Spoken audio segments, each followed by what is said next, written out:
Last देखें, उठाना की अकर्मक क्रिया, उठाना की अकर्मक क्रिया, उठाना की अकर्मक क्रिया क्या है? तो उठाना की अकर्मक क्रिया है उठना। क्या है? उठाना, उठना क्या है? उठना। अब पढ़कर क्या होगा? अब पढ़कर क्या होगा कैसा वाक्य है? अब पढ़कर क्या होगा? अब पढ़कर क्या होगा किस प्रकार का वाक्य है? जल्दी बताएं किस प्रकार का वाक्य है? तो ये वाक्य है पूर्व, किस प्रकार का वाक्य है? पूर्वकालिक क्रिया का वाक्य है। पूर्वकालिक क्रिया का वाक्य है। पूर्वकालिक क्रिया का वाक्य है। पूर्वकालिक क्रिया का वाक्य है। पूर्वकालिक क्रिया किसे कहते हैं?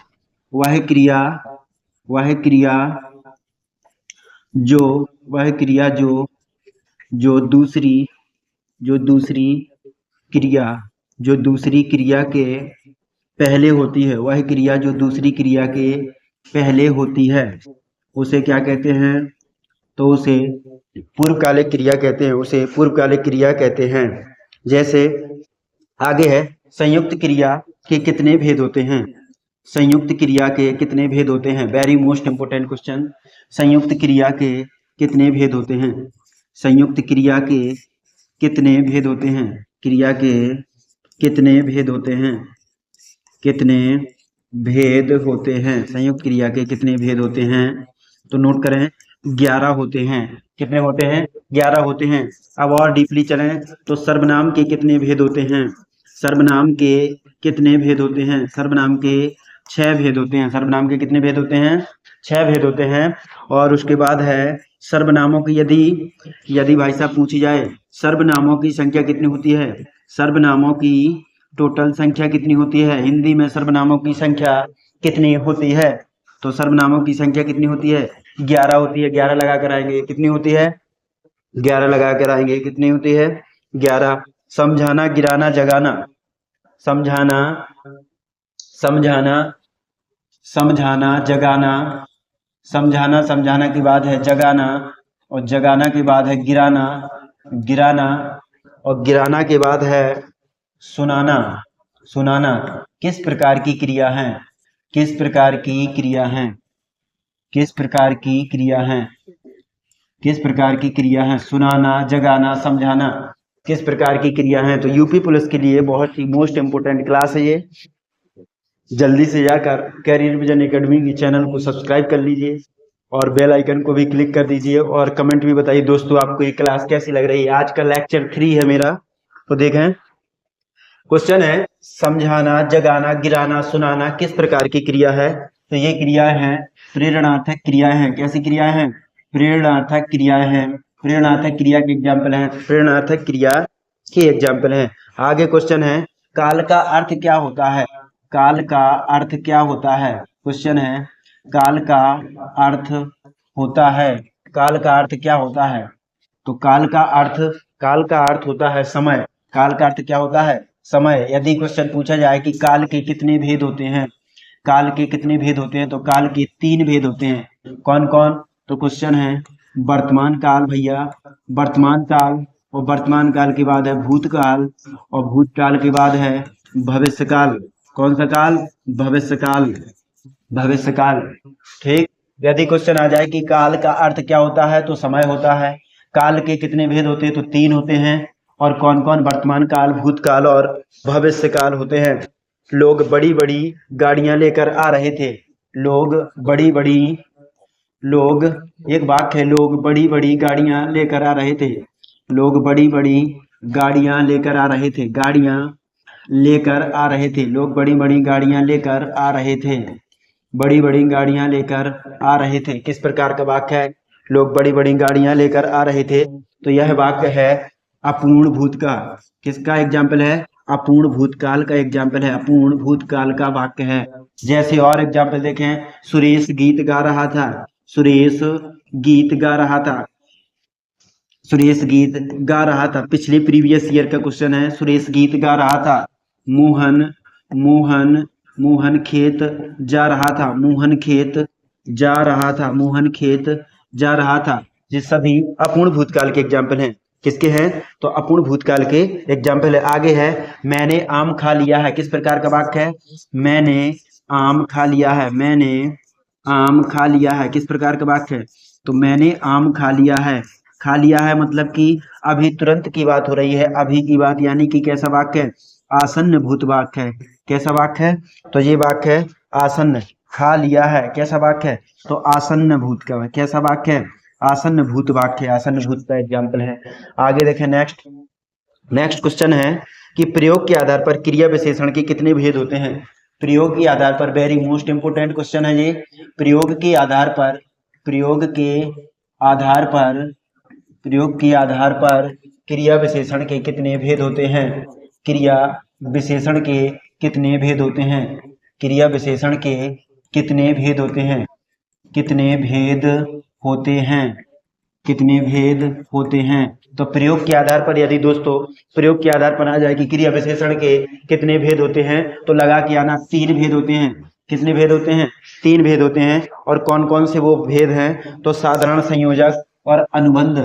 साधारण, साधारण और साधारण के बाद है संयोजक, और संयोजक के बाद है, संयोजक के बाद है अनुबंध, अनुबंध।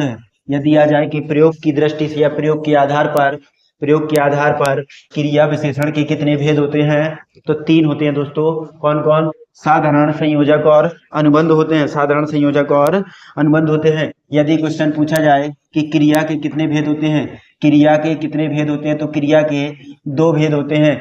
कौन कौन? रूढ़ क्रिया, यौगिक क्रिया। यदि क्वेश्चन आ जाए कि यौगिक क्रिया के कितने होते हैं, तो यौगिक क्रिया के 4 भेद होते हैं। यौगिक क्रिया के कितने होते हैं? तो 4 भेद होते हैं। यौगिक क्रिया के 4 भेद होते हैं। यदि क्वेश्चन आ जाए कि अर्थ के आधार पर क्रिया विशेषण के कितने भेद होते हैं?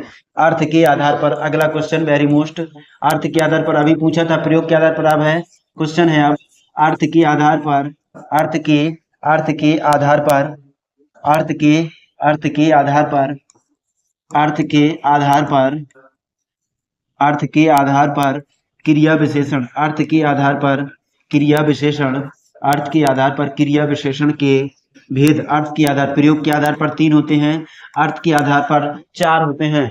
अर्थ के आधार पर कितने होते हैं? 4 होते हैं। कौन कौन?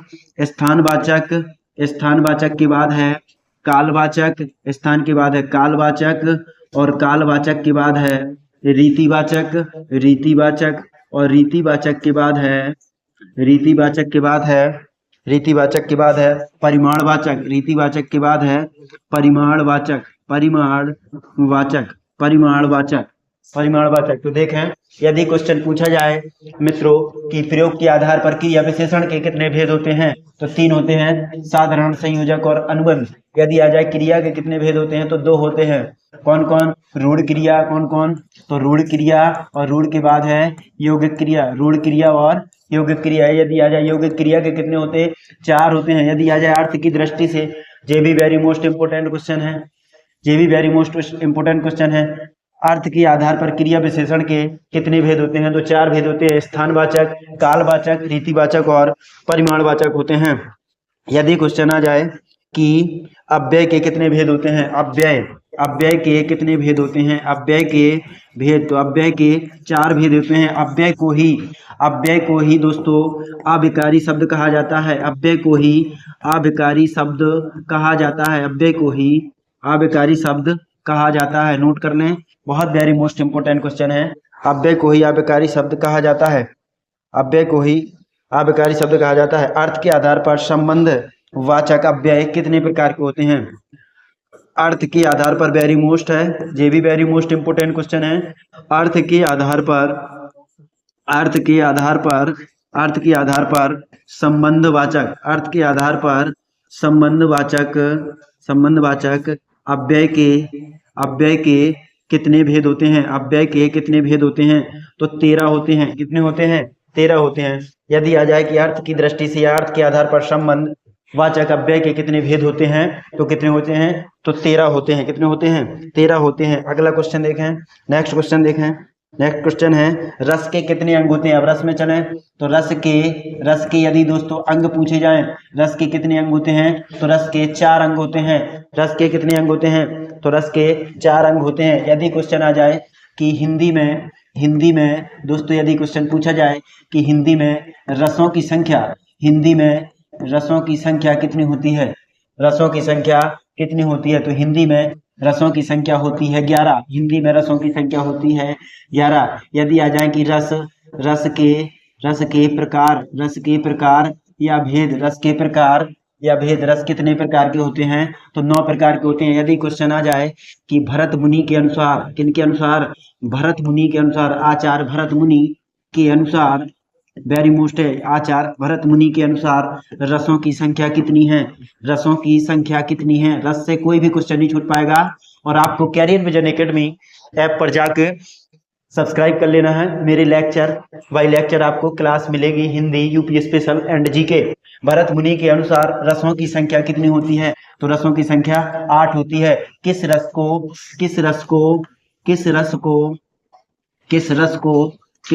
भरत मुनि ने, दोस्तों किस रस को भरत मुनि ने अपने नाट्यशास्त्र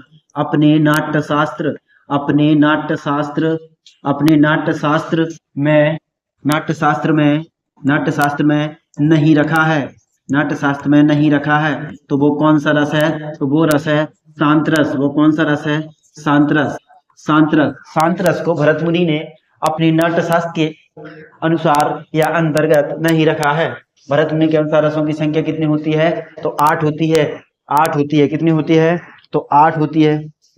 आगे क्वेश्चन है कि प्रधान भाव या मुख्य भाव किसे कहते हैं, प्रधान भाव या मुख्य भाव, प्रधान भाव या इसी को बोलते हैं मुख्य भाव, प्रधान भाव या मुख्य भाव किसे कहते हैं, तो इसको कहते हैं स्थायी भाव को। किसको कहते हैं, स्थायी भाव को कहते हैं। किसको कहते हैं, स्थायी भाव को कहते हैं। स्थायी भाव की बात आ जाए तो जल्दी से स्थायी भाव बताएं। शांत रस का स्थायी भाव, दोस्तों शांत रस का स्थायी भाव क्या होता है, शांत रस का स्थायी भाव निर्वेद होता है। वेरी मोस्ट इंपोर्टेंट क्वेश्चन है निर्वेद, कई बार पेपर में भी पूछा गया, प्रीवियस ईयर में भी पूछे गए। तो शांत रस का स्थायी भाव निर्वेद होता है। उसी प्रकार दोस्तों वीर रस का स्थायी भाव, जल्दी बताएं, वीर रस का स्थायी भाव उत्साह होता है। वीर रस का स्थायी भाव उत्साह होता है।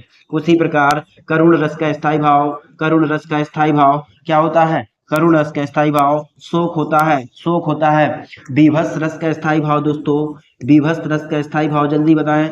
बीभत्स रस का स्थायी भाव जुगुप्सा वेरी मोस्ट इंपोर्टेंट, जुगुप्सा या घृणा होता है। श्रृंगार रस का स्थायी भाव क्या होता है, श्रृंगार रस का स्थायी भाव रति या प्रेम होता है। अद्भुत रस का बताएं दोस्तों, अद्भुत रस का स्थायी भाव क्या होता है, तो अद्भुत रस का स्थायी भाव आश्चर्य या विस्मय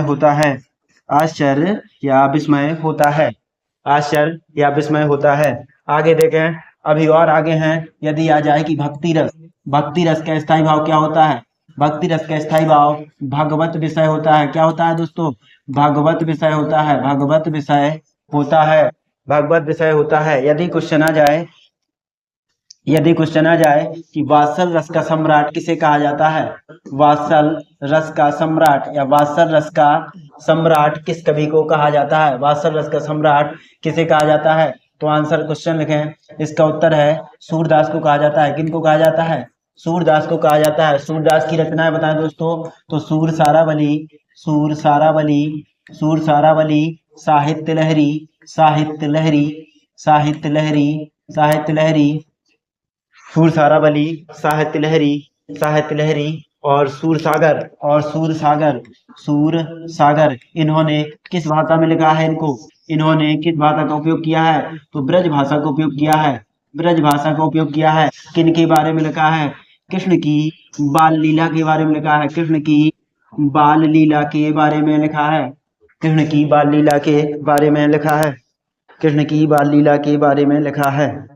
आगे अगला क्वेश्चन है कि अभ्यागत प्रीवियस ईयर के क्वेश्चन वेरी मोस्ट। अभ्यागत के बाद है अध्यादेश के बाद है अत्यधिक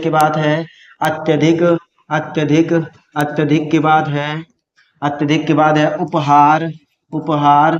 इन शब्दों में उपसर्ग बताइए। तो अभ्यागत में कौन सा उपसर्ग है? अभी उपसर्ग है। कौन सा दोस्तों? अभी उपसर्ग है। और अध्यादेश में अधि उपसर्ग है। अध्यादेश में कौन सा उपसर्ग है? अधि उपसर्ग है। अधि उपसर्ग है। और उपहार में कौन सा उपसर्ग है? तो उप उपसर्ग है। कौन सा उपसर्ग है? उप उपसर्ग है। उप उपसर्ग है। और अत्यधिक में अति उपसर्ग है। अति उपसर्ग है। अति उपसर्ग है। उपसर्ग की परिभाषा बताएं। तो वे शब्दांश जो शब्द के आदि में आकर, वे शब्दांश जो शब्द के आदि में आकर, आदि मतलब कि प्रारंभ में आकर, शुरू में आकर, वे शब्दांश जो शब्द के प्रारंभ में आकर उनके अर्थ में कुछ विशेषता ला देते हैं, उपसर्ग कहलाते हैं। उपसर्ग कहलाते हैं। प्रत्यय के कितने भेद होते हैं? प्रत्यय के भेद बताओ। प्रत्यय के भेद बताओ दोस्तों। प्रत्यय के भेद दो होते हैं। कौन कौन? तो कृत प्रत्यय, कृत प्रत्यय, और कृत प्रत्यय के बाद है तद्धित प्रत्यय। तद्धित प्रत्यय, कृत प्रत्यय और कृत प्रत्यय के बाद है तद्धित प्रत्यय। दो भेद होते हैं, कृत प्रत्यय और तद्धित प्रत्यय। आगे देखें, आगे देखें, रस में थे तो रस में फिर से आ जाएं। संचारी भावों की संख्या कितनी होती है?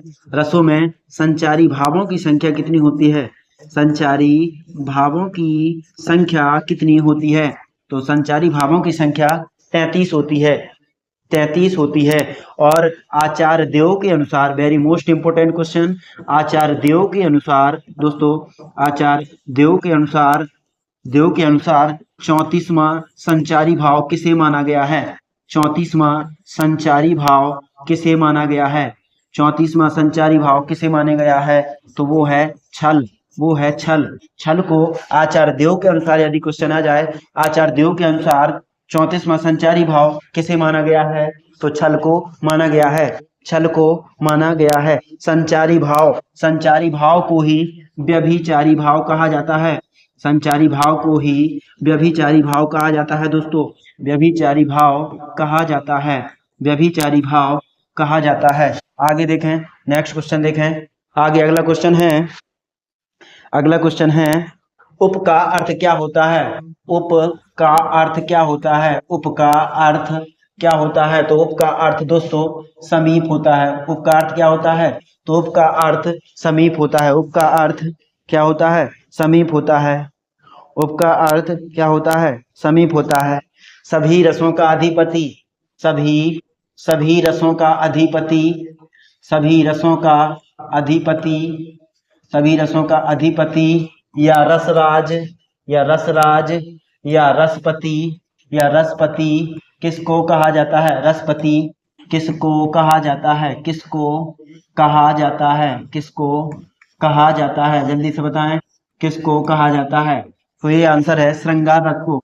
श्रृंगार रस को ही रसपति, रसपति श्रृंगार रस को कहा जाता है। श्रृंगार रस को ही कहा जाता है। क्वेश्चन यदि आ जाए दोस्तों कि सभी रसों का अधिपति, सभी रसों का राजा, सभी रसों का राजा, सभी रसों का पति, या सभी रसों का अधिपति, या रसपति, या रसराज किसे कहा जाता है? श्रृंगार रस को। और श्रृंगार रस का अभी थोड़ी देर पहले हम बता चुके कि श्रृंगार रस का स्थायी भाव रति या प्रेम होता है। उसी प्रकार शांत रस का निर्वेद होता है। उसी प्रकार करुण रस का शोक होता है। वीर रस का उत्साह होता है। फिर आगे देखें कि वर्णों का प्रयोग, टा ठा डाढ़ा, टा ठा और डा और ढा, टा ठा डाढ़ा वर्णों का प्रयोग किस गुण में होता है? वर्णों का प्रयोग प्रयोग किस गुण में होता है? वेरी मोस्ट इंपोर्टेंट क्वेश्चन है। किस गुण में होता है? किस गुण में होता है? नोट करें और जल्दी से बताएं। नोट करें और जल्दी से बताएं। इंपोर्टेंट क्वेश्चन है। टा, टा के बाद ठा, ठा के बाद डा, डा के बाद ढाढकना। वर्णों का प्रयोग किस गुण में होता है? तो आंसर है इसमें, जल्दी से बताएं आंसर क्या है? जल्दी से बताएं आप लोग, आंसर क्या है? तो आंसर है इसका माधुर्य गुण में होता है। किसमें होता है? माधुर्य गुण में होता है। माधुर्य गुण। अब देखें, माधुर्य गुण की बात आ गई तो हमने कल की क्लास में लेक्चर 2 में हमने बताया था कि काव्य के कितने गुण होते हैं, काव्य के कितने भेद होते हैं, या काव्य के कितने गुण होते हैं। तो काव्य के कितने गुण होते हैं? तो काव्य के 3 गुण होते हैं। कौन से गुण? एक बताया था हमने ओज गुण, ओज गुण, और ओज के बाद बताया था प्रसाद गुण, प्रसाद गुण, और प्रसाद के बाद बताया था माधुर्य गुण। क्या बताया था? माधुर्य गुण। क्या बताया था? माधुर्य गुण। माधुर्य गुण बताया था। क्या बताया था? माधुर्य गुण। तो यदि आ जाए दोस्तों कि टा, ठा, डा, ढा वर्णों का प्रयोग किस गुण में होता है? तो माधुर्य गुण में होता है। किस गुण में होता है? तो माधुर्य गुण में होता है। अब आगे चले अलंकार। तो अलंकार की तरफ चलें अगर दोस्तों, तो अलंकार के कितने भेद होते हैं? अलंकार के कितने भेद होते हैं? तो अलंकार के कितने भेद होते हैं? तो अलंकार के दो भेद होते हैं, मुख्यतः दो भेद होते हैं। एक होता है अर्थालंकार, अर्थालंकार, और दूसरा होता है शब्द अलंकार। क्या होता है? शब्द अलंकार। दूसरा होता है शब्द अलंकार। शब्द अलंकार के भी कितने भेद होते हैं? तो शब्द अलंकार के तीन भेद होते हैं। और तीन कौन कौन से हैं वो? तो यमक अलंकार, और यमक के बाद है अनुप्रास अलंकार। अनुप्रास अलंकार वेरी मोस्ट इंपोर्टेंट है। यमक अलंकार, और यमक अलंकार के बाद है दोस्तों अनुप्रास अलंकार, और अनुप्रास के बाद है श्लेष अलंकार। अनुप्रास के बाद है श्लेष अलंकार। क्वेश्चन पेपर में पूछा जाएगा यूपी पुलिस में कि निम्नलिखित में से कौन सा शब्द अलंकार है, तो आप लगा के आएंगे, या तो उसमें आएगा यमक अलंकार, या अनुप्रास अलंकार, या श्लेष अलंकार। कोई भी आपको ऑप्शन दिखाई दे जाए आप उसको टिक करके आएंगे, ठीक है। उसके बाद है अर्थ अलंकार। तो अर्थ अलंकार के कितने भेद होते हैं? अर्थ अलंकार के 5 भेद होते हैं। अर्थ अलंकार के कितने भेद होते हैं? अर्थ अलंकार के 5 भेद होते हैं। जैसे एग्जाम्पल है तेरी बरछी ने, बरछीने हैं। तेरी बरछीने, तेरी बरछीने, बरछीने हैं, बरछीने हैं। जल्दी से बताएं किस अलंकार का एग्जाम्पल है? तो ये एग्जाम्पल है यमक अलंकार का। किसका है? यमक अलंकार का। यमक अलंकार की और भी एग्जाम्पल देखें तो सजना है मुझे सजना के लिए, सजना है, सजना है, सजना है मुझे, सजना है मुझे सजना के लिए, सजना के लिए। और देखें आगे, आगे है तीन बेर खाती, तीन बेर खाती, तीन बेर खाती है, वो तीन बेर खाती है, वो तीन बेर, तीन बेर खाती है, तीन बेर खाती है। और एक और एग्जाम्पल है सारंग ले सारंग चली, सारंग ले सारंग चली, सारंग ले सारंग चली, सारंग ले सारंग चली। जे पंक्तियां भी यमक अलंकार की, यमक अलंकार का उदाहरण है। और आगे ऊंचे घोर मंदिर के अंदर, ऊंचे, ऊंचे के बाद है घोर, घोर के बाद है मंदिर, ऊंचे घोर मंदिर के अंदर, के अंदर रहनवारी, रहनवारी, ऊंचे घोर, ऊंचे घोर मंदिर, ऊंचे घोर मंदिर, मंदिर के अंदर रहाती है, अंदर रहाती है। इस प्रकार तो ये पंक्ति भी यमक अलंकार की एग्जाम्पल है। यमक अलंकार का उदाहरण यदि पूछा जाए तेरी बरछी ने किसका उदाहरण है? यमक अलंकार का। सजना है मुझे सजना के लिए किसका एग्जाम्पल है? यमक अलंकार की। तेरी बरछी ने है किसका है? यमक अलंकार का। यदि आ जाए कि तीन बेर खाती है, तीन बेर खाती थी, तो यमक अलंकार। सारंग ले सारंग चली, चली सारंग चहु सारंग की ओर, यमक अलंकार। ऊंचे घोर मंदिर के अंदर रहनवारी, ऊंचे घोर मंदिर के अंदर रहती है। और कनक कनकती सौगुनी मादकता आदि का। और भी एग्जाम्पल है काली घटा का घमंड घटा, काली घटा का घमंड घटा, नभ तारक मंडल वृंद खिले। काली घटा के घमंड घटा वाले एग्जाम्पल भी यमक अलंकार का एग्जाम्पल है। और कनक कनकती सौगुनी मादकता आदि का, ये तो दोस्तों आपको याद ही होगा। फिर आगे है क्वेश्चन रेहन पर रघु, रेहन, रेहन पर रघु, रेहन पर रघु किसकी रचना है? रेहन पर रघु किसकी रचना है? किसकी रचना है? तो इसके जल्दी से बताओ दोस्तों, रेहन पर रघु किसकी रचना है? इंपोर्टेंट है। तो ये है काशीनाथ की। किसकी रचना है? काशीनाथ की। किसकी रचना है? काशीनाथ की रचना है। काशीनाथ एक लेखक थे, उनकी रचना है रेहन पर रघु, उनकी रचना है रेहन पर रघु। सनी देओल की मूवी तो देखी होगी घातक, कातिया, कातिया, सभी को एक साथ मारूंगा, सातों को एक साथ मारूंगा। ठीक, काशीनाथ, रेहन पर रघु किसकी रचना है? काशीनाथ की रचना है। किसकी रचना है? काशीनाथ की रचना है। आगे देखें यशोधरा, यशोधरा किस काव्य का उदाहरण है? यशोधरा, यशोधरा पहले तो दोस्तों ये बताएं कि यशोधरा किसकी रचना है?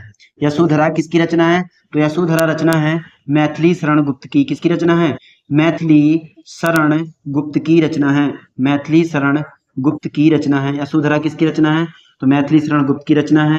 यदि पूछा जाए यह किस काव्य का एग्जाम्पल है, तो यह है चंपू काव्य का एग्जाम्पल है। चंपू काव्य, कितने लोग चंपू काव्य नहीं जानते दोस्तों? तो चंपू काव्य आज हम बता दें कि अगर पेपर में आ जाए कि यशोधरा किसकी रचना है, तो मैथिली शरण गुप्त की रचना है। मैथिली शरण गुप्त को ही कैसा कवि कहते हैं? मैथिली शरण गुप्त को ही राष्ट्रीय कवि से सम्मानित किया गया है, राष्ट्रीय कवि की संज्ञा दी गई है मैथिली शरण गुप्त को। चंपू काव्य, चंपू काव्य क्या है? चंपू काव्य गद्य और पद्य की, गद्य प्लस पद्य की, गद्य प्लस पद्य की मिली जुली शैली है। गद्य प्लस पद्य की मिली जुली शैली है। यदि पेपर में आ जाए कि गद्य और पद्य की मिली जुली शैली क्या है, तो चंपू काव्य है। क्या है?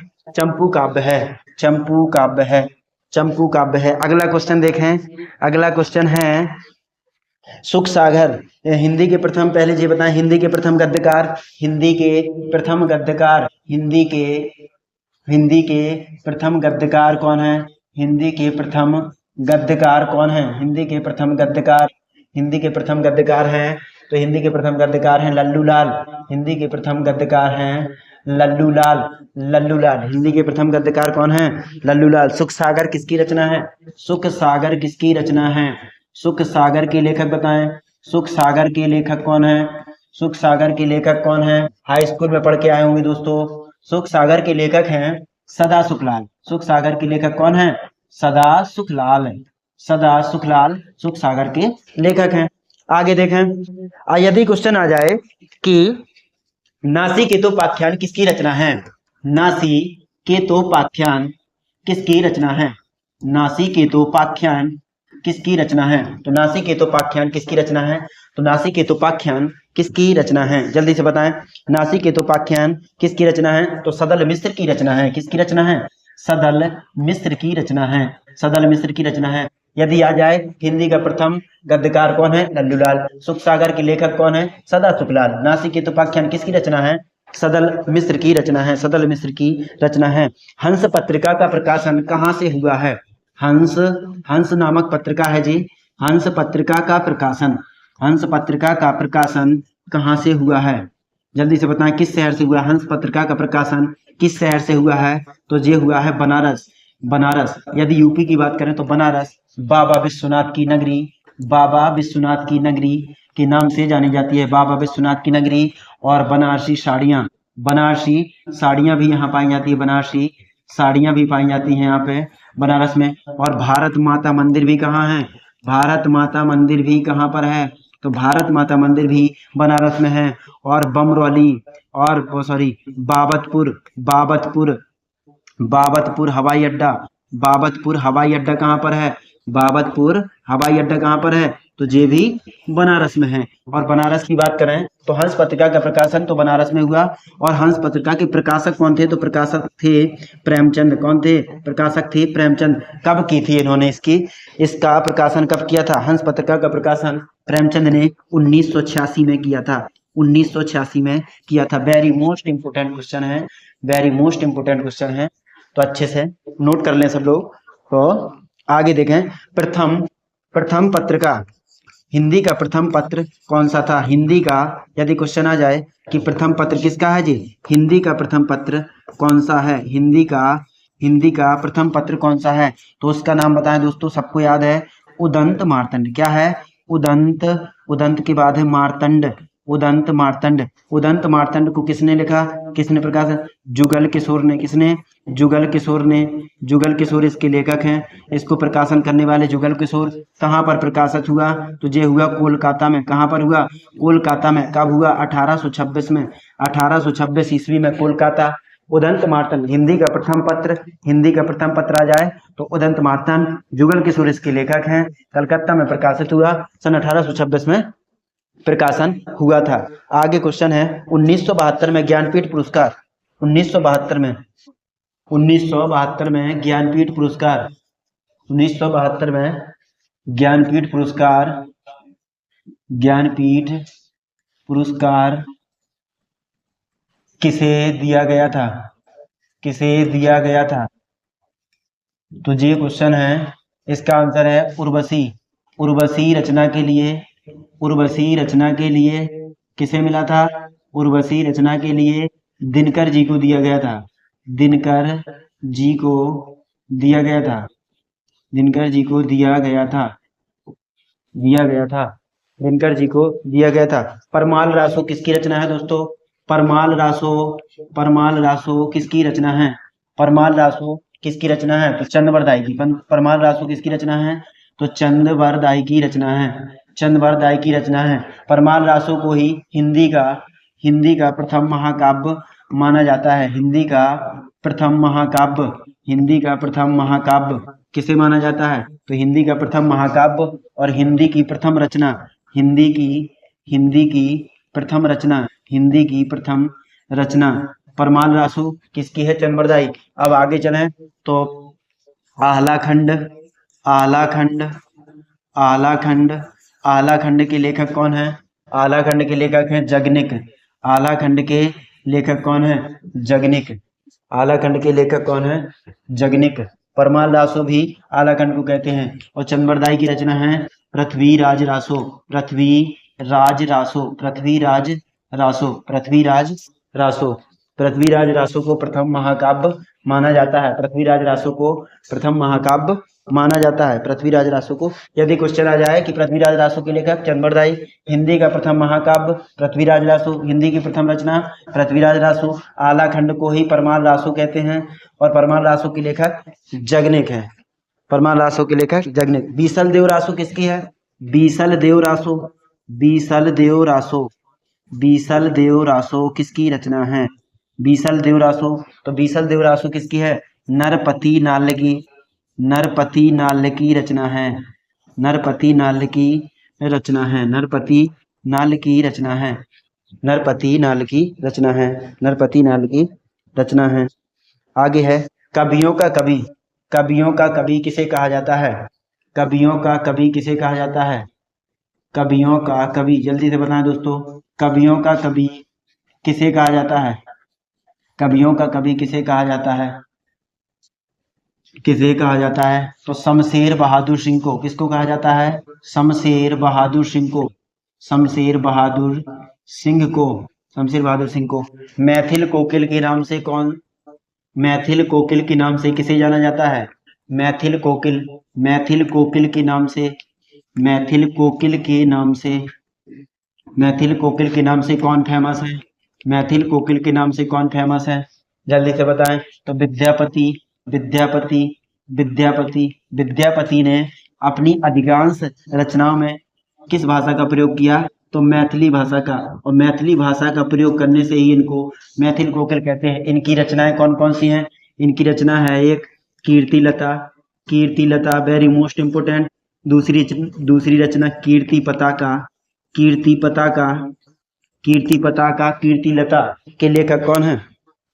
तो वो हैं विद्यापति। और एक और इनकी फेवरेट रचना है पदावली। पदावली किसकी रचना है? पदावली, कीर्तिलता, कीर्ति पताका तीनों रचनाएं विद्यापति की। और विद्यापति को मैथिल कोकिल भी कहा जाता है। मैथिल कोकिल भी कहा जाता है। बापू, इतिहास के आंसू, धूप छांव। बापू और बापू के बाद है इतिहास के आंसू। इतिहास के आंसू। इतिहास के आंसू। और इतिहास के आंसू के बाद है धूप छांव। धूप। धूप छांव। धूप। धूप छांव किसकी रचना है? जल्दी से बताएं। बापू, इतिहास के आंसू, धूप छांव और धूप और धुआं। धूप और धुआं परशुराम की प्रतीक्षा। धूप और धुआं परशुराम की प्रतीक्षा। धूप और धुआं। धूप और धुआं।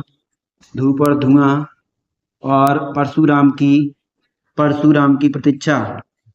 परशुराम की प्रतीक्षा। परशुराम की प्रतीक्षा। प्रतिज्ञा नहीं है, प्रतीक्षा है। प्रतीक्षा। प्रतीक्षा किसकी रचना है? तो दिनकर जी की रचना है। किसकी है?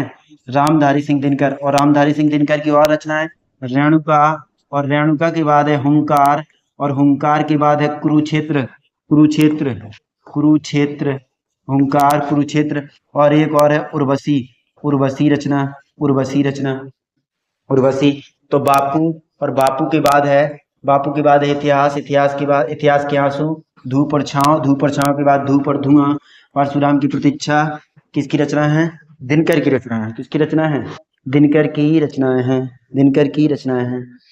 प्रेम पथिक, करुणालय और कानन कुसुम।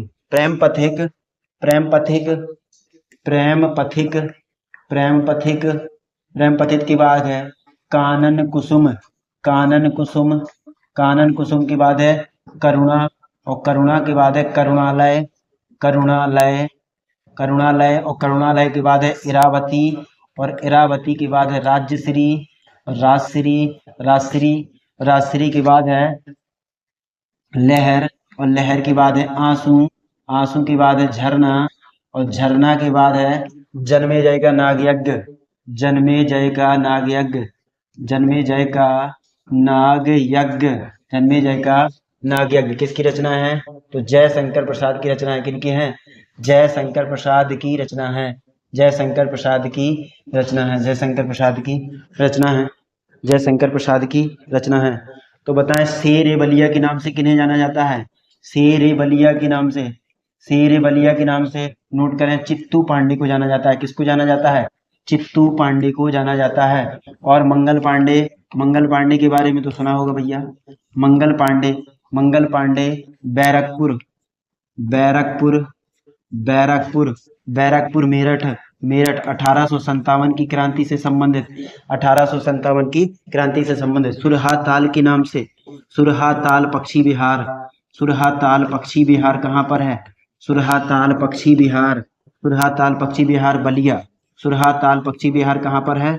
बलिया, सुरहा ताल पक्षी विहार बलिया। नवाबगंज पक्षी विहार, नवाबगंज पक्षी विहार, नवाबगंज पक्षी विहार कहाँ पर है? बहुत मोस्ट इंपोर्टेंट क्वेश्चन है आज के।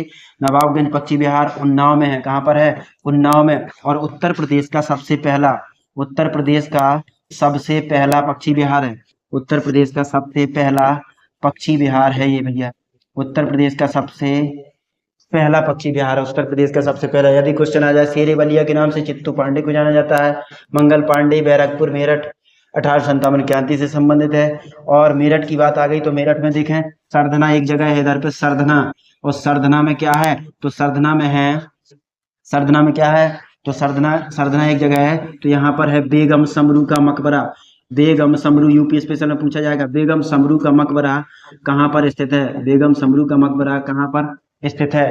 तो ये है सरधना में, ये है सरधना में।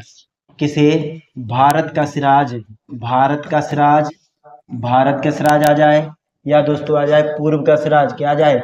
पूर्व का सिराज, भारत के सिराज या पूर्व का सिराज किसे कहा जाता है? जौनपुर को कहा जाता है। किसको कहा जाता है? जौनपुर। और जौनपुर किस नदी के किनारे? तो जौनपुर गोमती नदी के किनारे है, गोमती नदी के किनारे, गोमती नदी के किनारे, गोमती नदी के किनारे कौन सा शहर है? जौनपुर। और अटाला मस्जिद कहाँ पर है? अटाला मस्जिद कहाँ पर है? अटाला मस्जिद कहाँ पर है? जौनपुर में। अटाला मस्जिद भी कहाँ पर है? जौनपुर में। अटाला मस्जिद कहाँ पर है? जौनपुर। किसे कान्य कुब्ज के नाम से जाना जाता है? किसे कान्य कुब्ज के नाम से जाना जाता है? कान्य कुब्ज के नाम से कौन फेमस है? कान्य कुब्ज के नाम से फेमस बताओ भैया, कान्य कुब्ज के नाम से फेमस कौन है? तो ये कान्य कुब्ज के नाम से फेमस है कन्नौज। कौन है? कन्नौज। और कन्नौज को ही इत्र नगरी भी कहते हैं, कन्नौज को इत्र नगरी कहते हैं, और कन्नौज को ही आलू नगरी कहते हैं, कन्नौज को ही आलू नगरी कहते हैं, कन्नौज को ही तंबाकू नगरी कहते हैं, तंबाकू नगरी कहते हैं, तंबाकू नगरी कहते हैं। और किसे अनुसंगी नगर कहते हैं? कौन से शहर को अनुसंगी नगर के नाम से जाना जाता है? अनुसंगी नगर के नाम से फेमस है, अनुसंगी नगर के नाम से फेमस बताओ, अनुसंगी नगर के नाम से फेमस कौन सा शहर है? तो वो है गाजियाबाद। कौन है? जिला गाजियाबाद, जिला गाजियाबाद, जिला गाजियाबाद। और जिला गाजियाबाद, जिला गाजियाबाद है वो, जिला गाजियाबाद। लक्ष्मणपुर, लक्ष्मणपुर के नाम से बताओ, लक्ष्मणपुर के नाम से है लखनऊ, लक्ष्मणपुर के नाम से क्या है? लखनऊ। लखनऊ में क्या पाया जाता है? चिकनकारी। क्या पाई जाती भैया? चिकनकारी पाई जाती लखनऊ में, चिकनकारी, चिकनकारी। लखनऊ किस नदी के किनारे है? तो गोमती नदी के किनारे है, गोमती नदी के किनारे है लखनऊ, गोमती नदी के किनारे है, गोमती नदी के किनारे है, गोमती नदी के किनारे है। आगे देखें, गोमती नदी के किनारे है ताला नगरी, ताला नगरी बताएं, ताला नगरी, ताला नगरी क्या है? तो ताला नगरी है अलीगढ़, ताला नगरी अलीगढ़। यदि आ जाए आंवला नगरी, आंवला कहाँ पर फेमस है? आंवला, आंवला, आंवला बताएं तो प्रतापगढ़। आंवला क्या है? प्रतापगढ़। और यदि आ जाए यूरेनियम, यूरेनियम कहाँ पाया जाता है? यूरेनियम, यूरेनियम कहाँ पाया जाता है? ललितपुर। यूरेनियम ललितपुर में पाया जाता है। किसे सुहाग नगरी के नाम से जानते हैं? सुहाग नगरी के नाम से किसे जाना जाता है? सुहाग नगरी के नाम से फेमस बताओ। सुहाग नगरी के नाम से फेमस कौन सा है भैया? कौन सा डिस्ट्रिक्ट सुहाग नगरी के नाम से फेमस है? तो वो है फिरोजाबाद। कौन है भैया? फिरोजाबाद। फिरोजाबाद डिस्ट्रिक्ट को सुहाग नगरी या कांच नगरी, कांच नगरी, कांच नगरी, कांच नगरी या चूड़ी नगरी, चूड़ी नगरी, चूड़ी नगरी के नाम से किसे जाना जाता है? फिरोजाबाद को जाना जाता है। फिरोजाबाद को। Paper, paper technology, paper technology, paper technology के नाम से, paper technology, paper technology Saharanpur, paper technology Saharanpur, paper technology Saharanpur को कहते हैं, पेपर टेक्नोलॉजी सहारनपुर को कहते हैं। जरी कहाँ पाया जाता है? जरी, जरी पाया जाता है बरेली में, जरी बरेली में। खड़ाऊं कहाँ पर पाई जाती है? खड़ाऊं, खड़ाऊं कहाँ पर पाई जाती है भैया? एक जला एक उत्पाद है जी, बताओ जल्दी से। पीलीभीत। कहाँ पाई जाती हैं? पीलीभीत में पाई जाती हैं। पीलीभीत में ही, पीलीभीत से किस नदी का उद्गम होता है? शारदा नदी, शारदा नदी जिसको काली नदी भी कहते हैं, शारदा नदी जिसको काली नदी भी कहते हैं, जिसको काली नदी भी कहते हैं, शारदा नदी जिसको काली नदी भी कहते हैं, जिसको काली नदी भी कहते हैं, जिसको काली नदी भी कहते हैं। अगला क्वेश्चन है, अगला क्वेश्चन है जिसको काली नदी भी कहते हैं। आगे देखें, आगे देखें। कानपुर, कानपुर की बात करें तो कानपुर में कौन सा हवाई अड्डा है? कानपुर में चकेरी हवाई अड्डा, चकेरी हवाई अड्डा कहाँ पर है? चकेरी हवाई अड्डा कहाँ पर है? कानपुर में। और चीनी अनुसंधान संस्थान, चीनी अनुसंधान संस्थान, चीनी अनुसंधान संस्थान कहाँ पर है? चीनी अनुसंधान संस्थान। और चीनी के बाद है दाल अनुसंधान संस्थान, दाल अनुसंधान संस्थान, दाल अनुसंधान संस्थान। और उसके बाद है जेके टेम्पल, जे एंड के टेम्पल, जे एंड के टेम्पल कहाँ पर है? जे एंड के टेम्पल कहाँ पर है? कानपुर। और देखें भीतर गांव का मंदिर, भीतर गांव का मंदिर कहाँ पर है? भीतर गांव का मंदिर भैया कहाँ पर है? ये सभी क्वेश्चन इंपोर्टेंट है। भीतर गांव का मंदिर भी कानपुर में। और देखें नागरिक हवाई अड्डा कहाँ पर है? नागरिक हवाई अड्डा, नागरिक हवाई अड्डा कहाँ पर है? तो कानपुर में। नागरिक हवाई अड्डा कहाँ पर है? और देखें नागरिक हवाई अड्डा के बाद देखें आगे, कानपुर किस नदी के किनारे है? तो कानपुर गंगा नदी के किनारे है, कानपुर गंगा नदी के किनारे है, गंगा नदी के किनारे है। उत्तर भारत का मैनचेस्टर, उत्तर भारत का मैनचेस्टर, उत्तर भारत का मैनचेस्टर किसे कहते हैं? उत्तर भारत का मैनचेस्टर किसे कहते हैं? उत्तर भारत का मैनचेस्टर किसे कहते हैं? तो कानपुर को कहते हैं। किसको कहते हैं? कानपुर को कहते हैं। और कानपुर को ही औद्योगिक नगरी कहते हैं। उत्तर प्रदेश की औद्योगिक नगरी, उत्तर प्रदेश की एकमात्र औद्योगिक नगरी कौन सी है? कानपुर, उत्तर प्रदेश की एकमात्र औद्योगिक नगरी। और देखें चमड़ा अनुसंधान संस्थान, चमड़ा अनुसंधान संस्थान, चमड़ा अनुसंधान संस्थान कहाँ पर है? कानपुर में। चमड़ा अनुसंधान संस्थान कानपुर।